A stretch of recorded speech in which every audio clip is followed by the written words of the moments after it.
Question number 31 में पूछा गया है क्या कि 60 डिग्री केंद्र कोण और 14 सेंटीमीटर त्रिज्या वाले त्रिज्या खंड का क्षेत्रफल बताइए। मीन एक त्रिज्या खंड है जिसमें केंद्र कोण जो है 60 डिग्री है, त्रिज्या जो है वो 14 सेंटीमीटर है, तो उस त्रिज्या खंड का क्षेत्रफल का फॉर्मूला तो उस त्रिज्या खंड का क्षेत्रफल क्या होगा ये हमको बताना है। तो उसके लिए क्या करेंगे, फार्मूला डालेंगे। तो फार्मूला क्या होता है, थीटा बटे 360 गुनी पाई आर स्क्वायर। ये कौन सा नंबर है, तो क्वेश्चन नंबर 31। इसको हम लोग ऐसा भी लिखते हैं, कैसा, तो पाई आर स्क्वायर बटे 360 गुनी थीटा, ऐसा भी लिखते हैं। तो आप इसमें वैल्यू पुट कीजिए या इसमें वैल्यू पुट कीजिए, आपका मन का बात है। तो चलिए पाई का वैल्यू डाल लेते हैं। तो पाई का वैल्यू है 22/7, ये तो हम लोग जानते ही हैं। आर का वैल्यू कितना दिया हुआ, तो 14 दिया हुआ, 14 दिया हुआ है। तो 14 का स्क्वायर मतलब 14 इंटू 14 इंटू थीटा, थीटा मतलब एंगल कितना दिया हुआ है यहाँ पर हम लोग को 60 डिग्री बाई कितना होता है 360 डिग्री। अब काटेंगे, ये मेरा अगर कटा, 6 का 6 6 36, 7 का 7 7 दूनी 14, 2 का 2 2 तिया 6। तो इस तरह से पूरा कट गया। आप गुना करते हैं, 14 दूनी 28 का 8 हाथ में 2, 14 दूनी 28 29 30 बटा में 3। तो इस तरह से इतना हम लोग का इसका आंसर आता है। तो चलिए देखते हैं कौन सा इतना ऑप्शन दिया हुआ है। तो ये डी, इसका जो डी है ना 31 का डी, यही इसका सही जवाब होगा। अब क्वेश्चन नंबर 32 में बोला गया है क्या, क्वेश्चन नंबर 32 में बोला गया है क्या कि त्रिज्या आर वाले वृत्त के उस त्रिज्या खंड का क्षेत्रफल ज्ञात कीजिए जिसका कोण पी है। मतलब एक त्रिज्या खंड है जिसका जो त्रिज्या है वो आर है और यहाँ जो वो पी डिग्री दिया हुआ है। तो त्रिज्या खंड का क्षेत्रफल का फॉर्मूला क्या होगा, तो त्रिज्या खंड का क्षेत्रफल का फॉर्मूला ये होता है ऐसा या ऐसा। तो देखना है कि आर की जगह हमको क्या करना है, कैपिटल आर करना है, और थीटा की जगह क्या करना है, हमको पी डिग्री लेना है। तो देखिएगा उसमें बैठाएंगे तो क्या आएगा मेरा, पाई कैपिटल आर स्क्वायर बटे 360 गुनी पी। तो देखिए तो इस तरह का कौन है, तो ये मेरा डी नंबर इस तरह से दिख रहा है। तो डी इसका सही जवाब होगा, है ना। उसके बाद आते हैं 33 पे आइए। इसमें बोला गया है क्या कि दो वृत्तों की त्रिज्या क्रमशः कितना कितना है, तो 19 सेंटीमीटर और 9 सेंटीमीटर है। उस वृत्त की त्रिज्या क्या होगी जिसका परिधि इन दोनों वृत्तों की परिधियों के योग के बराबर होगा। तो 3 वृत्त है, एक बड़ा सा और 2 ठो छोटा छोटा, 2 ठो छोटा छोटा है। इसका त्रिज्या एक ठो का त्रिज्या दिया हुआ 19 सेंटीमीटर और एक ठो का त्रिज्या दिया हुआ है 9 सेंटीमीटर और एक ठो बड़ा सा बनाया गया है। इसका त्रिज्या है कितना हमको मालूम नहीं, अभी मान के चलते हैं आर। और क्या चीज दिया गया है कि इनका परिधि को जोड़ा गया है। उस वृत्त की त्रिज्या क्या होगी, जिसका त्रिज्या क्या होगा जिसका परिधि इनके परिधि के योग के बराबर होगा। बड़ा वृत्त का परिधि के लिए फॉर्मूला होगा हम लोग का 2 पाई आर। तो आर की जगह हम कैपिटल आर लिए है तो कैपिटल आर कर दिए इक्वल टू इसका, तो ये छोटा वाला का कितना होगा, तो 2 पाई R1 फिर प्लस उसका क्या होगा 2 पाई R2। अब क्या करना है, यहाँ से 2 पाई ऐसे कीजिए, नहीं काटिए, 2 पाई इधर का कट गया तो मेरा कितना बचा, तो मेरा बच गया capital R equal to R1 plus R2। R1 का वैल्यू कितना है मेरा 19 और R2 का वैल्यू कितना मेरा 9। जोड़ दीजिए 9 9 18 का 8 हाथ में 1 और यहाँ 1 और 1 2 मीन टोटल हो गया मेरा 28। तो 28 देखिए कौन सा आंसर है, बी। तो 33 जो है इसका बी नंबर जो होगा वो हम लोग का सही है। अब आते हैं 34 में बोला गया है क्या कि सबसे बड़े बांस की लंबाई बताइए जो एक 12 मीटर लंबे, 9 मीटर चौड़े तथा 8 मीटर ऊंचे कमरे में रखा जा सकता है। एक कमरा दिया हुआ है आपको इस तरह से। इस तरह का क्वेश्चन जो है वो आपको किताब में नहीं दिया हुआ है, लेकिन ये किताब मतलब ये उतना ज्यादा तो इंपॉर्टेंट क्वेश्चन लगता नहीं है क्योंकि ये किताब से नहीं है और ये थोड़ा सा टफ लेवल का है। तो इसका जो लंबाई है वो दिया हुआ है 12 मीटर, ठीक है। और इसका जो चौड़ाई जो है वो दिया हुआ है हमको 9 मीटर, 9 मीटर। और इसका जो ऊंचाई है कितना है, 9 मीटर, ऊंचाई है मेरा 8 मीटर, 8 मीटर। तो इसमें बांस जो रखा जा सकता है, तो सबसे लंबा बांस जो इसमें रखा जा सकता है उसका लंबाई बताना है।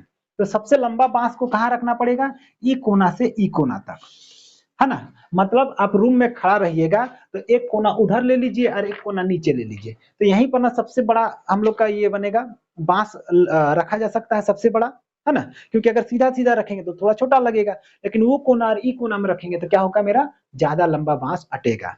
तो इसलिए हमको सिंपली क्या करना है, ये कोना और ये कोना का हमको हमको ये कोना और ये जो कोना है ना, इसका हमको लंबाई निकालना है।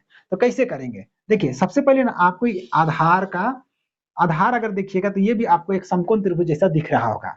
तो अगर ये मेरा 12 है और ये मेरा कितना है, 9 है, तो ये भी मेरा कितना होगा, 9 होगा। तो इसका आपको लंबाई निकालना है। तो पाइथागोरस थ्योरम से ये तो कर्ण हो जाएगा ना, तो इसका लंबाई निकालेंगे तो कितना हो जाएगा, 12 का स्क्वायर प्लस 9 का स्क्वायर। तो 12 का स्क्वायर कितना होता है मेरा, 144 होता है, 144 प्लस 9 का 9 9 81। तो जोड़ेंगे तो यहाँ पर 4 और 1 5, तो रूट अंडर कितना हुआ 5, और फिर 8 4 12, हाँ 5 और 8 4 12 के 2, हाथ में 1, यहाँ 1 और 1 जो बचा था 225 आया। मीनिंग इसका जो लंबाई है वो कितना है मेरा 200, सॉरी इसका जो वर्गमूल निकालना पड़ेगा, तो इसका वर्गमूल निकालेंगे तो आएगा 15। तो यहाँ पर हो गया मेरा 15।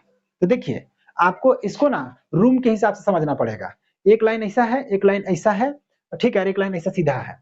तो अगर हम ये जो लाइन है और ये जो लाइन है यहाँ बीच में आएंगे तो क्या होगा, ये समकोणीय त्रिभुज ना बनेगा, इधर इधर और ये समकोण त्रिभुज बनेगा। तो आपको क्या करना है, सबसे पहले ये वाला लंबाई निकालना है। तो ये वाला जो लंबाई आया ना वो क्या है मेरा, कितना आया, तो 15 सेंटीमीटर आया, 15 सेंटीमीटर।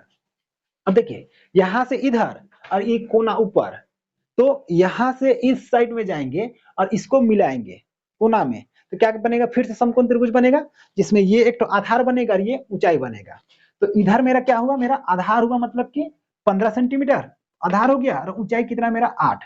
तो उसका अब इसका लंबाई निकालना है तो फिर से पाइथागोरस निकलेगा, पाइथागोरस प्रमेय लगेगा। तो 15 का स्क्वायर, तो 15 का स्क्वायर करेंगे प्लस 8 का स्क्वायर, 8 का स्क्वायर करेंगे, 15 का स्क्वायर कितना होता है 225, पहले भी देखे थे, प्लस 8 का स्क्वायर 8 8 64। अब जोड़ देंगे कितना हो जाए, 5 4 9, यहाँ हो गया मेरा 6 7 8, यहाँ हुआ 2। अब इसका वर्गमूल निकाल ले तो कितना आता है 17, इसलिए इसका सही जवाब जो होगा वो होगा मेरा 17।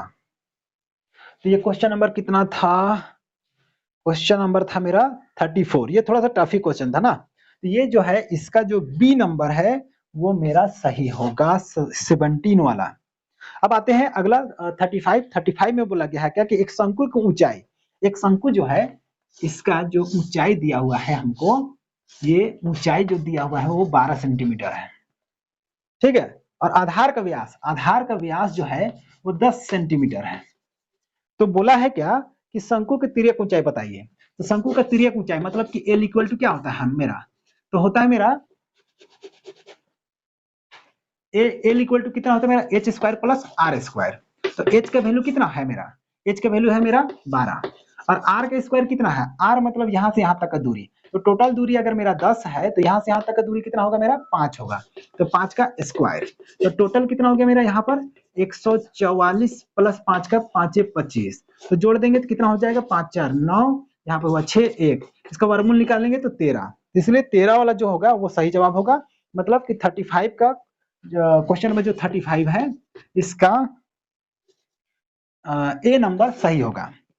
ठीक है, अब आइए क्वेश्चन नंबर 36 में बोला गया है क्या कि मोल्ड बनाने वाले मिट्टी से ऊंचाई 24 सेंटीमीटर वाला और आधार की त्रिज्या 6 सेंटीमीटर वाला एक शंकु बनाया गया है, एक शंकु बनाया गया है फिर से, है ना।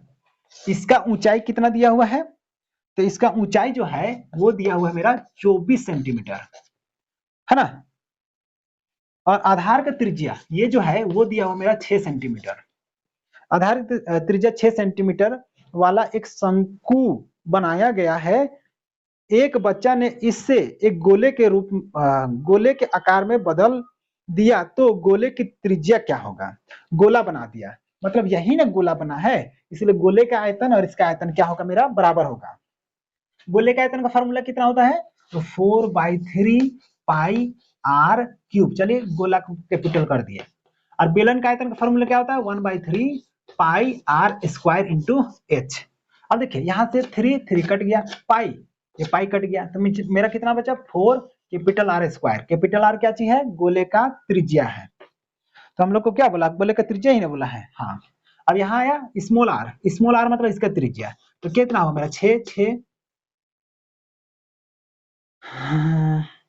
6 गुनी 6 गुनी एच की जगह कितना है मेरा 24। ठीक है, अब चलिए काटना शुरू कीजिए। 4 का 4, 4 छक 24, तो capital R cube equal to, देखिए 6 गुनी 6 गुनी 6 मतलब 6 का क्यूब, तो दोनों साइड से क्यूब हटाएंगे तो आर इक्वल टू कितना आया मेरा 6। इसलिए क्वेश्चन नंबर 36 का सी नंबर जो होगा वो मेरा सही होगा। क्वेश्चन नंबर 36 का सी मेरा सही होगा। अब आइए क्वेश्चन नंबर 37 में बोला गया है क्या, निम्नलिखित में से कौन सा संबंध सही है। तो इसके लिए तो हमको तो इसके लिए तो मैंने आपको याद करवाया था कि 3 माध्यक इक्वल टू बहुलक प्लस 2 माध्य, इसको आपको याद करके रखना पड़ेगा। इसलिए 37 का बी नंबर हम लोग का सही होगा।